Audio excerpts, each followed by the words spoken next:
ओम गणेशाय नमः। तृतीय खंड, षष्ठ अध्याय। शनि को पत्नी द्वारा शाप की प्राप्ति। आप सुन रहे हैं विजडम वेव एनर्जी, जहां सिर्फ केवल ज्ञान की बात कही जाती है। आप अपने बच्चों को भी ये कहानियाँ ज़रूर सुनाएं ताकि बच्चों में संस्कारों का विकास हो और मोबाइल फ़ोन आदि से दूर रहें, उनकी बुद्धि का तीव्र विकास हो, अच्छे बुद्धिमान व्यक्ति बने जो समाज और देश का कल्याण करें। शुरू करते हैं आज की कथा। शनि को पत्नी द्वारा शाप की प्राप्ति। अब आप एक अत्यंत गोपनीय और महत्वपूर्ण इतिहास सुनिए। यद्यपि वह न कहने योग्य इतिहास माता के समक्ष लज्जाजनक भी है, तो उसे भी कहना ही होगा। हे मातेश्वरी, मैं आरंभ से ही भगवान श्री कृष्ण का भक्त रहा हूँ तथा मेरा मन सदैव उन्हीं भगवान के चरणारविंदों में लगा रहता है। विश्व में विरक्त रहता हुआ मैं पूर्ण रूप से तपस्वी बन गया हूँ, किंतु उस समय वह तपस्या समाप्त हो गई जब मेरा विवाह हो गया। तभी एक सखी बीच में ही बोल उठी, विवाह होने पर तो तपस्या का भंग होना स्वाभाविक ही था, सभी की यही दशा होती है, तब तुम्हारी बात में क्या विशेषता है? शनि ने कहा, विशेषता है तभी तो कह रहा हूँ, उस विशेषता पर भी ध्यान दो। मेरा विवाह चित्ररथ की अत्यंत सुंदरी तेजस्विनी कन्या से हुआ था। वह सती भी निरंतर तपस्या में लगी रहती थी। एक बार जब वह श्रुतु सनाता हुई तब उसने 16 श्रृंगार किए। उस समय वह दिव्य अलंकारों से भूषित और अत्यंत शोभामयी लग रही थी। उसके रूप और श्रृंगार दोनों ने मिलकर सोने में सुहागे का कार्य किया था। उस समय उसका रूप मुनियों को भी मोहित कर लेने वाला बन गया। रात्रि होने पर वह मेरे पास उपस्थित हुई। मैं भगवान श्री कृष्ण के ध्यान में तल्लीन था, इसलिए उसके आगमन पर भी मैंने ध्यान न दिया, किंतु वह तो मंदावित हो रही थी। कुछ तीखे स्वर में बोली, हे स्वामी, मेरी ओर देखो तो सही, किंतु मैंने उसकी ओर कुछ भी ध्यान न दिया। वह अपने चंचल नेत्रों से देख रही थी, किंतु मेरी तल्लीनता भंग न हो पाई। उसने अपने को असफल प्रयास देखा तो क्रोधित हो गई, क्योंकि उसका ऋतुकाल व्यर्थ हो रहा था। क्रोध में भी उसने मुझे चैतन्य करने का भरसक प्रयत्न किया। जब वह मेरा ध्यान भंग करने में सफल नहीं हो सकी, तब सहसा कामवती कह बैठी, अरे मूढ़, तूने मेरी ओर देखा तक नहीं, इस कारण मेरे ऋतुकाल की रक्षा नहीं हो सकी, अर्थात मेरा ऋतुकाल व्यर्थ ही जा रहा है। इस कारण अब तू जिस किसी की ओर देखेगा वह अवश्य ही नष्ट हो जाएगा। उसका शाप मेरे कानों में पड़ा, जिससे मेरा ध्यान भंग हो गया। नेत्र खोलकर देखा तो मेरी पत्नी ही खड़ी है। वह उस समय अत्यंत सुंदर प्रतीत हो रही थी। सोचने लगा, यह तो मेरी ही पत्नी है, इसने मुझे ऐसा शाप क्यों दे दिया? वस्तुतः यह मेरी भूल भी है कि विवाह करके भार्या को संतुष्ट करने के अपने कर्तव्य से विमुख ही रहा। फिर सोचा, यदि अब भी संतुष्ट कर लूँ तो शाप से बच सकता हूँ। ऐसा विचार दृढ़ करके मैंने शांत करने का प्रयत्न किया। देवी, हे प्राणप्रिय, मैं ध्यानावस्थित था, इसी से तुम्हारी याचना नहीं सुन सका, अन्यथा तुम्हारी उपेक्षा कभी नहीं करता। अब मुझे जो आज्ञा हो करने को तैयार हूँ। इसी प्रकार मैंने उसे अनेक बार मनाया और जब वह शांत हो गई तब उसे काम्य प्रदान कर उससे शाप मिथ्या करने का आग्रह करने लगा, परंतु अब ऐसी कोई शक्ति न रह गई थी जो अपने शाप को वह नष्ट कर सकती। शाप देने के कारण उसका पतिव्रत धर्म अशक्त हो गया था। उसने बहुत पश्चाताप करते हुए कहा भी था कि मुझसे बड़ी भूल हो गई। मैं चाहती हूँ कि मेरे द्वारा दिया गया शाप नष्ट हो जाए, किंतु शाप नष्ट नहीं हुआ। ऐसा ही समझता हुआ मैं उस दिन से किसी की भी ओर आंख उठाकर नहीं देखता, क्योंकि आंख उठाकर देखने से न जाने किसका अहित हो जाए। लोक कल्याणार्थी मैं सब समय अपना मस्तक झुकाए रखता हूँ। इसी कारण से एक जगजननी, मैं आपको यह आपके शिशु को नहीं देख सका था। शनि को प्राप्त श्राप और उसके कारण सदैव मुख को नीचे किए रहने की बात सुनकर पार्वती जी हंस पड़ी। उनके साथ उनकी सभी सखियाँ और सभी दासियाँ और सभी अप्सराएं, सभी देवकन्याएं भी हंस पड़ी। वह हंसी बहुत देर तक चलती रही। बेचारे शनिदेव अपना मुख नीचे किए खड़े रहे। यह कथा कहकर सूत जी कुछ देर ही चुप हो गए। यह देखकर शौनक ने विनीत भाव से प्रश्न किया, फिर क्या हुआ सूत जी? यह उपाख्यान तो हमने आज तक नहीं सुना था। इस प्रकार के गोपनीय रहस्यों को बताने में आप ही सक्षम हैं। कृपा कर इसका पूर्ण करने का कष्ट करें। पार्वती ने शनि को पुत्र दर्शन की आज्ञा दी। सूत जी कुछ देर तक मौन रहने के पश्चात बोले, हे शौनक, बहुत देर तक हंसने के बाद माता पार्वती ने भगवान श्री हरि का स्मरण किया और फिर बोली, हे शनि, तुम्हें जो शाप मिला है उसका नाश तो हो नहीं सकता, इसलिए जो परिणाम मिलता है उसके लिए तैयार रहना आवश्यक है। परंतु मेरा विचार है कि उस शाप का प्रभाव हम पर नहीं होगा, इसलिए तू मुझे अथवा मेरे पुत्र को देख। शनैश्चर बड़े असमंजस में पड़ गए। इनमें से किसको देखूं अथवा किसी को देखूं या नहीं? यदि देखूं तो कोई अनिष्ट न हो जाए, परंतु न देखने पर भी अनिष्ट होना संभव है, इसलिए शिशु को देख लेना चाहिए। शनिदेव ने धर्म को साक्षी करके पार्वती पुत्र को देखने का निश्चय किया, परंतु पार्वती जी की ओर न देखना ही उचित होगा। ऐसा निश्चय करके भी आशंका के कारण खिन्न मन वाले शनि के कंठ, ओष्ठ व तालु शुष्क हो गए। फिर उन्होंने अपने मन को संयत करके अपने दाएं नेत्र के कोने से शिशु के मुख की ओर देखा। शनि की दृष्टि पड़ते ही शिशु का मस्तक छिन्न हो गया। शनिदेव का उस शिशु को देखना था कि आशंका साकार हो उठी। उसकी दृष्टि पड़ते ही शिशु का मस्तक छिन्न हो गया। यद्यपि शनि ने दाएं नेत्र के कोण से शिशु की एक झलक ही देखी थी, तथापि शाप का फल न मिट सका। बालक के मस्तकीय भाग से रक्त की अविरल धारा बह निकली। पार्वती की गोद में रक्त दिखाई देता था, परंतु वह छिन्न हुआ मस्तक अपने अभीष्ट गोलोक धाम में जाकर भगवान कृष्ण के शरीर में प्रविष्ट हो गया। उस विचित्र घटना से सभी व्याकुल हो गए। देवी गिरिराज नंदिनी तो अत्यंत शोकाकुल हो गई और रोते रोते उन्हें मूर्छा ही आ गई।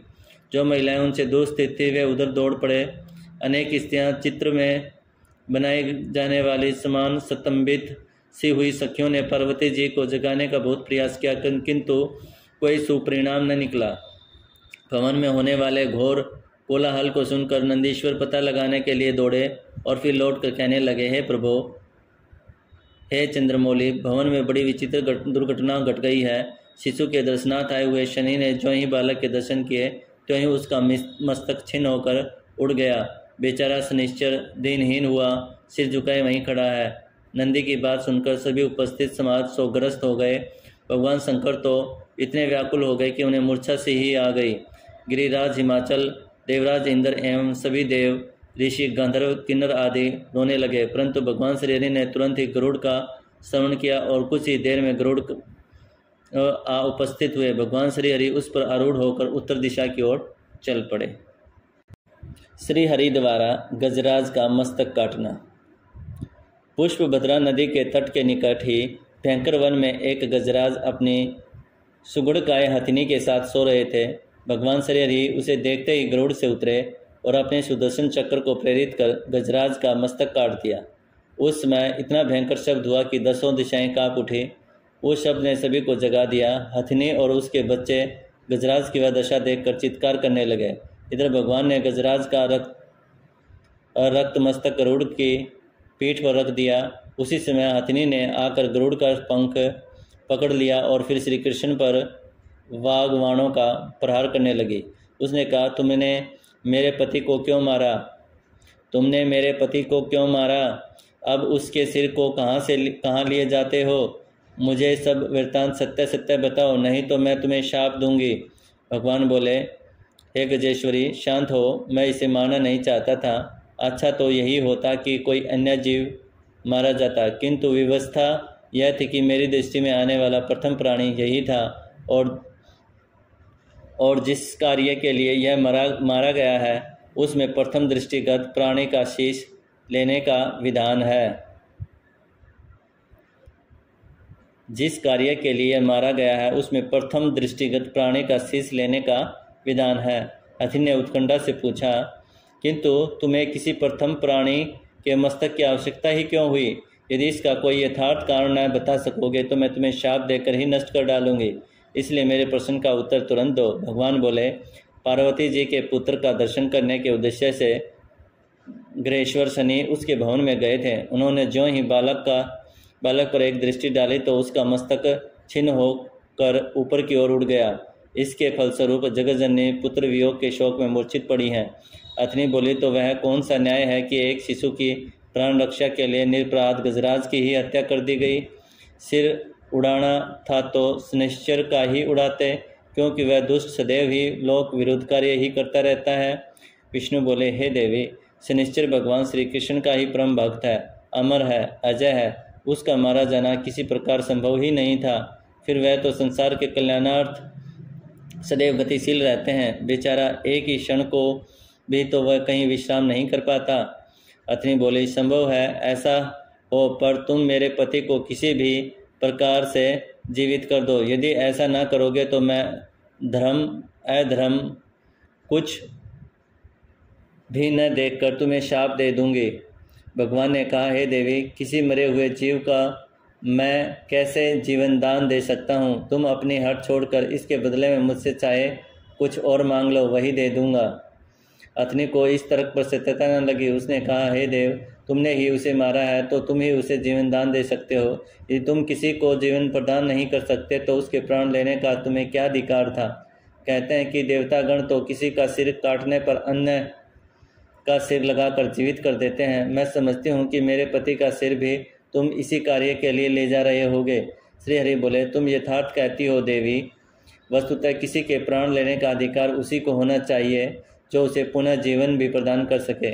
अच्छा तो मैं तुम्हें निराश नहीं होने दूंगा। किसी अन्य देहधारी के मस्तक की खोज करता हूँ, उसे तुम्हारे पति के धड़ पर लगा दूंगा। अथनी ने हठ किया, तो मेरे पति का मस्तक ही इस धड़ पर लगा दो। पार्वती के पुत्र के लिए अन्य किसी का मस्तक लगा देना। मैं समझती हूँ कि तुम मेरे साथ अन्याय न करोगे। भगवान ने उसे समझाते हुए कहा, हे देवी, यह मस्तक तो हमें नहीं मिल सकता, क्योंकि प्रथम दृष्टिगत जीव का मस्तक लगाने से मृतक की जीवन रक्षा हो सकती है। तुम धैर्य रखो, मैं अभी किसी जीव को लाकर इसे पुनर्जीवित करता हूँ। गजराज को पुनर्जीवन दान देना। अथनी चुप हो गई। भगवान गरुड़ पर सवार हुए। कुछ ही दूर पर अन्य हाथी को देखकर उसका मस्तक काट लाए। वह मस्तक गजराज के धड़ पर रखकर जोड़ दिया और अनुग्रह पूर्वक जीवन दान देकर बोले, उठो गजराज, बहुत देर सो लिए हो, अब निद्रा का समय निकल चुका है। गजराज ने आंखें खोलकर सोते हुए जागते हुए वह समान देखा। भगवान को देखकर उनके चरणों पर मस्तक रख दिया और स्तुति करने लगे, हे प्रभु, आज मैं अत्यंत धन्य हो गया हूँ। जिन भगवान श्री हरि के दर्शन करोड़ों जन्म तपस्या करने पर भी नहीं प्राप्त होते, उनका सौभाग्य मुझे सहज ही प्राप्त हो गया।